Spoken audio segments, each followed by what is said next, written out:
제가 이런 영광스러운 할렐루야 받을 때 제가 멘트를 하나 준비했습니다.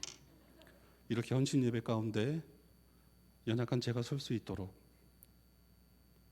담임 목사님과 당회와 우리 남성교회 회원분들에게 감사의 말씀 드립니다.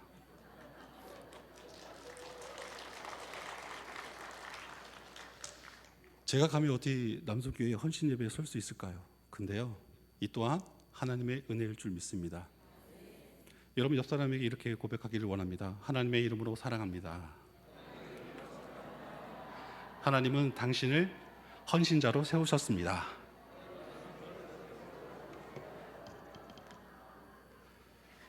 제가 지금 평생에 교육자 생활하면서 가장 행복한 시기를 보내고 있습니다. 왠지 아십니까? 모르시죠? 저만 아는 비밀입니다. 그 비밀을 알고 싶은 분들은 끝까지 설교 가운데 아멘 크게 제일 크게 하신 분들에게 하진이 최고. 하진이 아니지, 하윤이죠. 하린이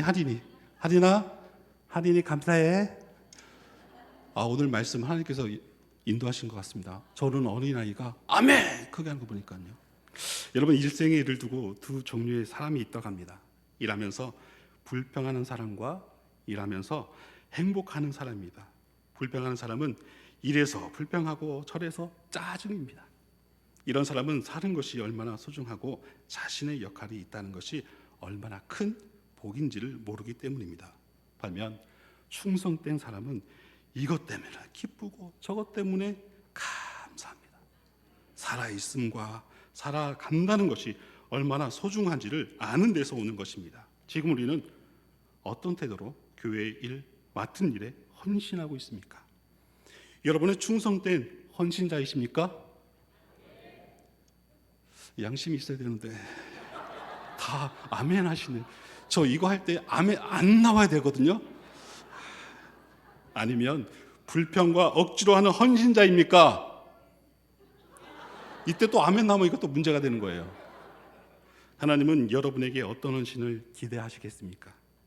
오늘 본문에서 사도 바울은 자신의 직분과 역할에 대해 말할 수 없는 감격의 고백을 쏟아내고 있습니다. 이 짧은 구절 안에 바울은 자신이 얼마나 충성된 헌신자인지를 나타내는 모든 고백을 담고 있습니다.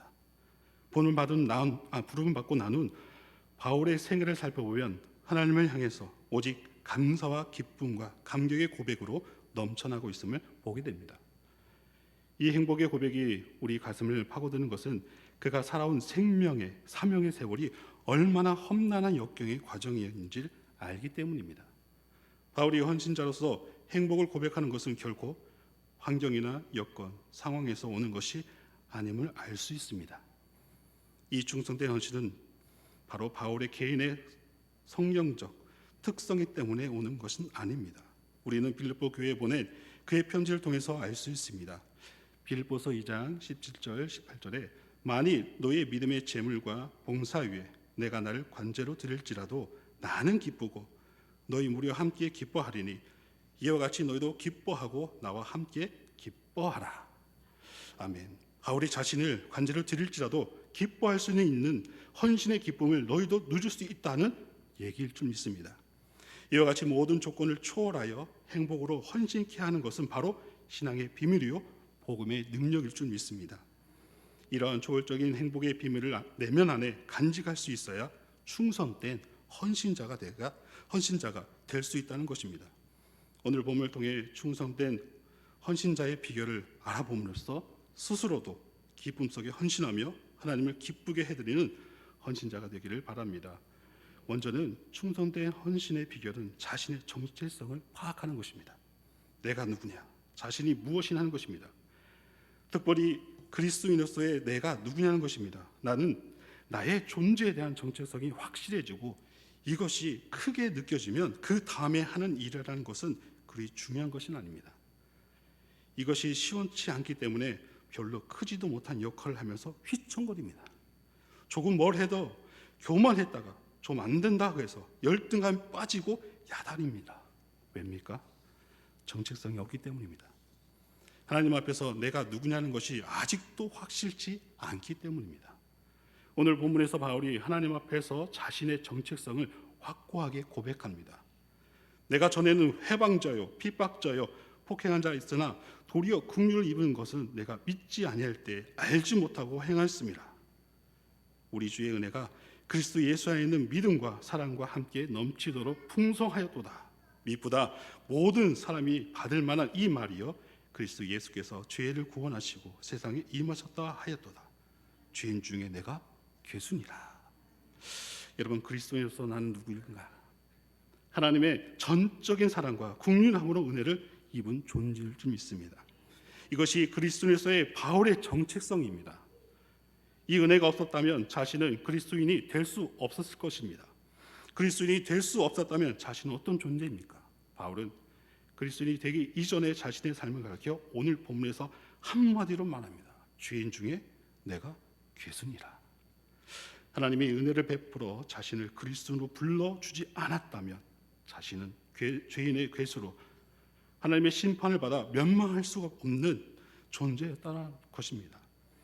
만일 하나님의 이 은혜가 없었다면 자신이 지금 어떤 위치에 있던 무엇을 하던 무서운 진노의 심판에서 벗어날 수 없는 죄인일 뿐이라는 절대적인 구원의 감격을 노래하게 한 것입니다. 주님의 은혜로 구원을 받았기에 배고파도 고난받아도 나는 충성된 사람이란 것입니다. 만일 이 구원을 얻지 못한다면 자신은 제일 부자가 되었지라도 자신은 불행한 자였을 것이라는 고백입니다. 여러분에게 오늘 절대적 구원의 의식에서 오는 그리스도인에서의 정체성이 있습니까? 이것이 있어야 그리스도인으로 사는 것이 기쁨과 행복이 될 수 있는 것입니다. 이것은 상황이나 조건의 문제가 아닙니다. 자신의 내면 깊은 곳에서 하나님과 자신의 관계에서 오는 신앙의 비밀입니다.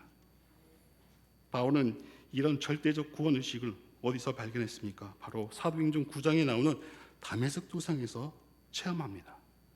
다메섹 도상 이전에 바울은 어떤 사람입니까? 그는 베냐민 지파의 정통 가문에 태어난 유대인 중에 유대인입니다. 혈통과 가문이 대단합니다. 또한 나하면서 로마의 심의권을 가진 신분적 특권층입니다. 가말리엘 문화의 수석 제자이니 지식 또한 대단합니다. 뿐만 아니라 바리새파에 속한 사람으로 사내들인 공예 중 한 사람입니다. 명예도 가졌습니다.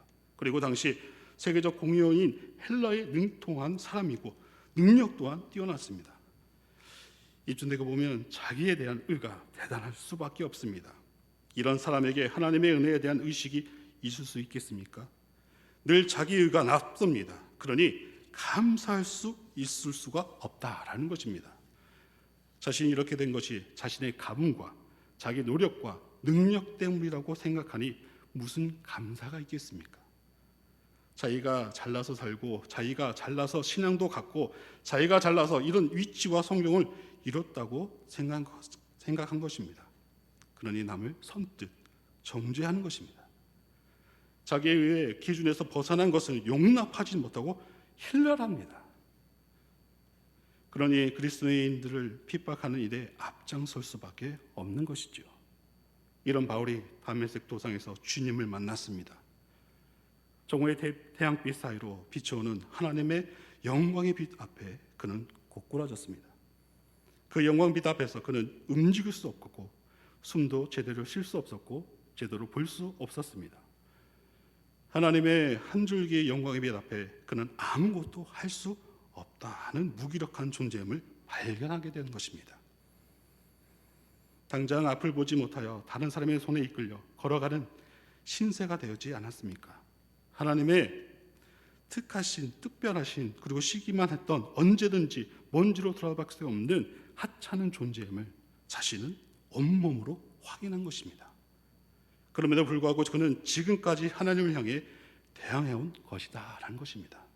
그러니 자신은 죄인 중에 죄인일 수밖에 없습니다. 그럼에도 하나님은 자신을 살려주셨습니다. 이것은 자기가 그만한 가능성이나 이유가 있어서가 아닙니다. 오직 길이 참아주시는 하나님의 긍휼하심으로 인해 이제까지 자기가 살 수 있었던 것뿐입니다. 더구나 그 하나님이 자신을 그리스도 안에 불러주심으로 하나님의 사도로 삼아주셨으니 이것은 아무리 생각해 보아도 불가항력적인 은혜일 수밖에 없습니다. 자신이 살고 하나님의 영광에 참여하는 그리스도인이 된 것은 전적인 하나님의 은혜입니다. 절대적 구원 의식과 은혜 의식이 바울의 바울됨을 이루게 한 것입니다. 여러분, 이처럼 담에색에서 바울이 변했던 모습이 무엇입니까? 진정한 하나님의 그 만남을 통했습니다. 오늘날 우리 남성교회도 우리 모든 분들이 신앙생활에서 하나님의 만남을 통해서 예전의 모습, 그런 모습의 믿음 생활이 아니라 더 하나님의 은혜에 간구하면서 주어진 직분 가운데 충성된 헌신자의 삶을 살아가는 그런 은혜가 있길 소망합니다. 그렇습니다. 이전의 내 모습과 지금의 내 믿음을 하나님께서는 또한 바라보고 있다라는 것에 있어서 그런 믿음의 경각심을 우리가 살아가게 되어진다면 오늘도 주님의 은혜입니다 라는 믿음의 고백들로 하나님을 흐뭇하게 해줄 줄 믿습니다.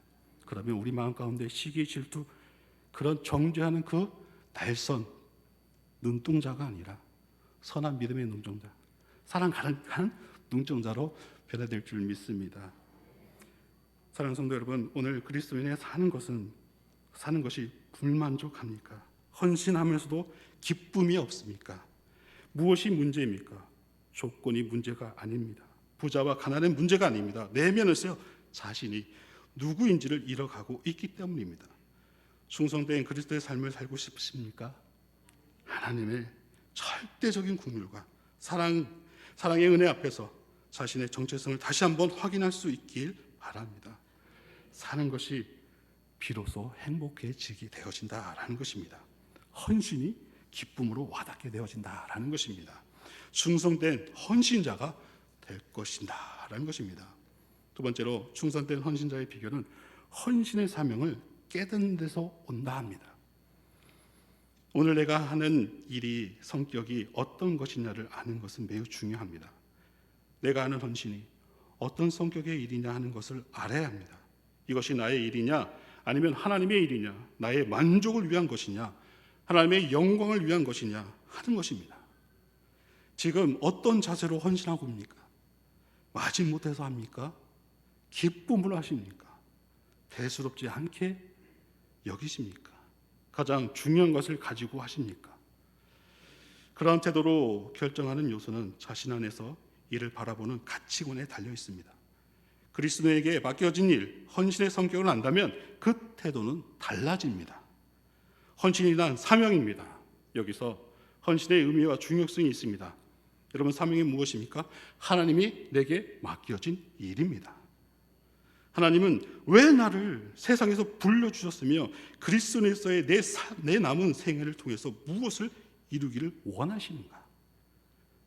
여러분, 사명, 그러면서도 특별히 개인적인 사명, 이것을 알아야 생명을 바칠 만한, 목숨을 바쳐도 아깝지 않은 그런 확신한 헌신의 행복이 나오는 것입니다. 충성된 사람이 누구입니까? 이를 두고 세 가지가 있어야 한다고 말합니다. 첫 번째는 하고 싶은 일을 하는 사람이 행복합니다. 어디에서요? 교회에서요. 직분에서, 사명에서, 그 모든 주어진 그 일들, 그 사명으로 받아들일 때 행복을 느낄 수 있다라는 것입니다. 일하면서 스트레스 받고 이로 인해 건강을 해치는 사람을 보십시오. 대개가 자기가 원하지 않은데 마지못해 일하는 사람입니다. 하지만 예술에 종사하는 사람들을 보십시오. 대개가 행복해합니다. 왜입니까? 하고 싶은 일을 하기 때문입니다. 우리 삶에 있어서 두 번째는 해야 할 일을 하는 사람입니다. 해서는 안 된 일을 즐겨서는 안 됩니다. 해야 할 일을 즐기는 것입니다. 마땅히 내가 해야 할 일, 당연히 해야 할 일을 할 때 후회가 없습니다. 피곤도 없습니다. 여러분, 유명한 이마누엘 칸트는 이를 두고 이런 말을 했습니다. 너는 그것을 할 수 있다. 왜냐하면 마땅히 해야 할 일이기 때문이다. 마땅히 해야 할 일을 하게 되면 할 수 있게 됩니다.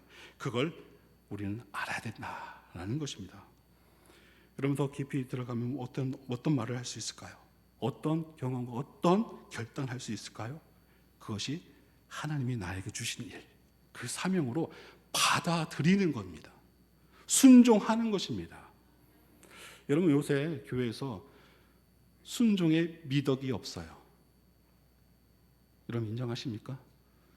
부교육자분들이 뭘 좀 부탁하면 먼저 글쩍글쩍 하시더라고요. 이 행동 다 똑같. 잠시만요. 일정을 보고요. 집에 가서 한번 생각해 보고 있습니다.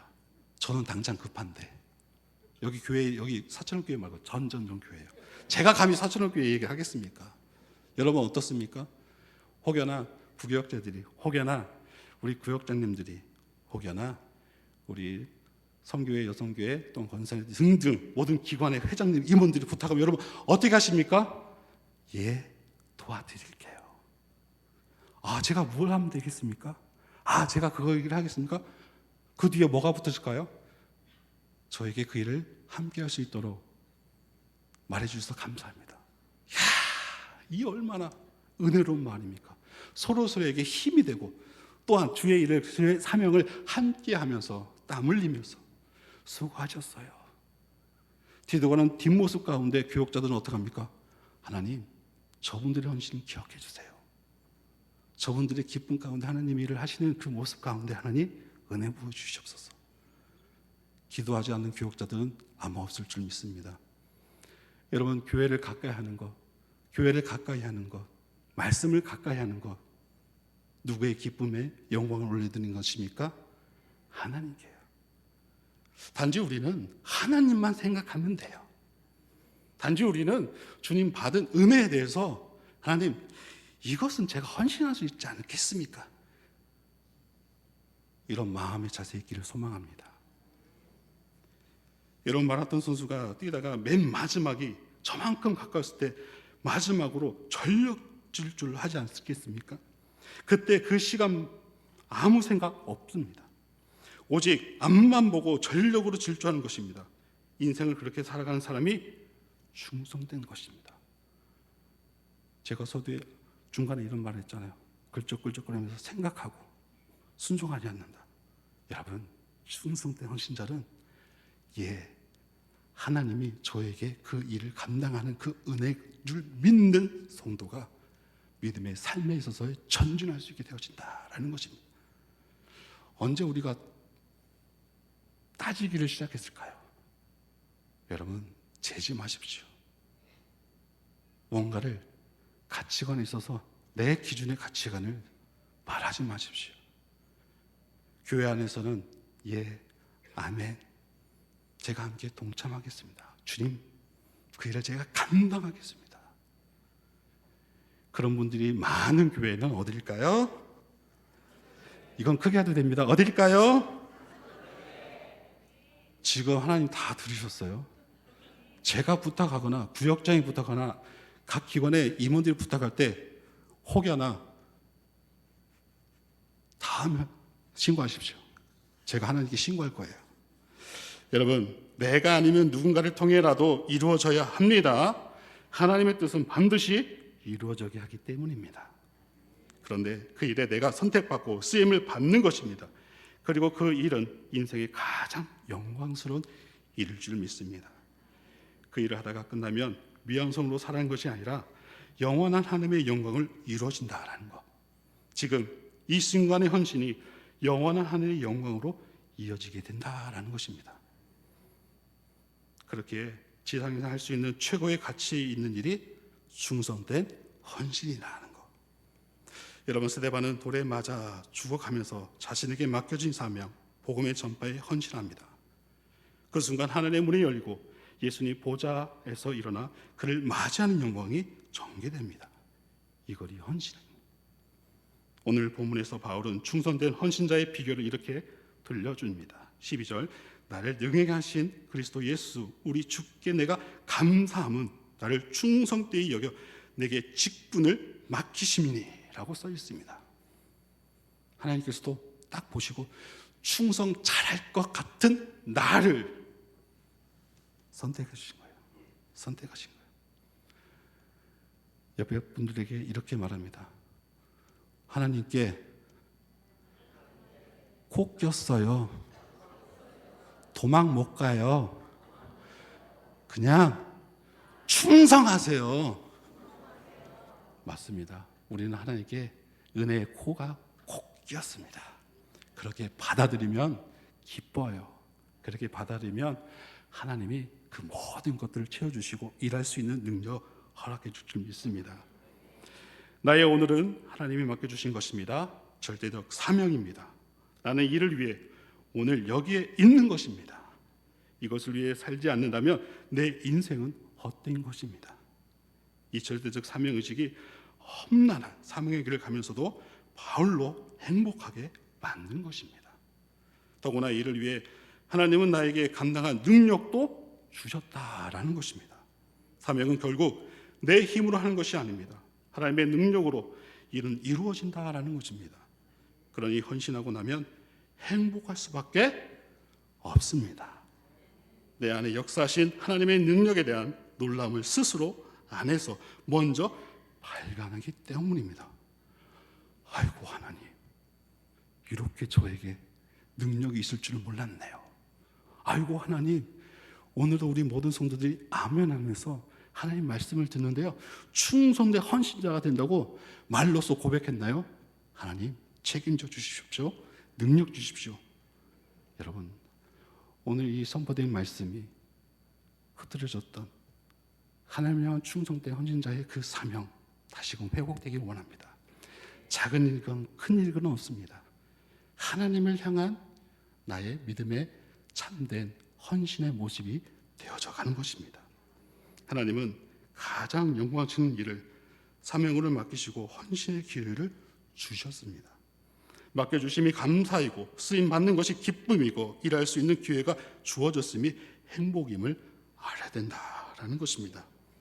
사랑하는 남성교회 회원분들, 그리고 성도 여러분, 하나님은 오늘 우리에게 성도로서의 헌신의 길을 주시고 저와 여러분을 부르셨습니다. 우리 모두에게는 각자에게 주어진 사역이 있습니다. 오늘 여러분들에게 주신 사역을 감당한 신인의 참으로 행복을 느끼시고 충성하십시오. 만일 아니라면 먼저 자신의 그리스도의 정체성을 회복하시길 바랍니다. 그리고 맡겨진 헌신에 대한 사명의식을 발견하시길 바랍니다. 그리고 충성된 헌신자로서 하나님의 일을 감당하시기를 주님의 입으로 간절히 소망합니다. 기도합니다. 사랑의 하나님, 나를 부르시고 나를 구원하신 하나님, 늘 주님의 은혜 안에서 거할 수 있도록 인도해 주신 또한 감사합니다. 오늘 말씀을 통해서 우리 남성교회들 모든 성도들이 다시금 하나님 앞에 충성된 헌신자로서의 사명을 또 그 부르심에 순종케 하여 주셔서 일생 살면서 하나님께 영광을 돌리는 예배자로서 일생을 살면서 온전히 하나님 앞에 인도함 받는 은혜가 있게 하여 주시옵소서. 예수님의 이름으로 기도합니다. 아멘.